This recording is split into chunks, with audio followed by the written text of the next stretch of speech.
Hi, இன்றைக்கி என்ன சமையல் பார்க்கலாமா? இன்றைக்கி சுட சுட சாதம், அதுக்கப்புறம் கலந்துக்கிறதுக்கு கீரை மசியல். இது முளைக்கீரை, எந்த கீரையில் வேணாலும் இந்த மசியல் பண்ணலாம். சூப்பராக இருக்கும், செம்ம டேஸ்ட்டாக இருக்கும். நான் லென்த்தி வீடியோ போஸ்ட் பண்ணுறேன்.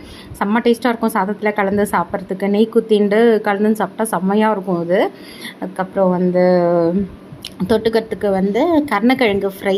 ஜஸ்ட் கருணக்கிழங்கை ஹாட் வெந்நீரில் நல்லா பாயில் பண்ணிவிட்டு அதில் எல்லா மிளகா பொடி, தனியா பொடி, மஞ்சள் பொடி, உப்பு எல்லாமே மிக்ஸ் பண்ணி அப்படியே ஃப்ரை பண்ணி எடுத்துட்டேன். தோசைக்கல்லில் போட்டு ஃப்ரை பண்ணி எடுத்துட்டேன். இது உருளைக்கிழங்கு மசாலா. உருளைக்கிழங்கு வேக வச்சுட்டு வெங்காயம் வதக்கி உருளைக்கிழங்கு போட்டு வெங்காயம் போட்டு உருளைக்கிழங்கு பண்ணியிருக்கேன் தொட்டுக்கிறதுக்கு. அதுக்கப்புறம் கீரை பண்ணதுனால தொட்டுக்கிறதுக்கு தொகையில் இருந்தால் ரொம்ப நல்லா இருக்குமே அப்படின்னு சொல்லிட்டு புதினா தொகையில் அரைச்சிருக்கேன். செம்ம டேஸ்ட்டாக இருக்கும். அப்புறம் தக்காளி தயிர் பச்சடி. இன்றைக்கி அவ்வளோதான் சமையல். Bye bye.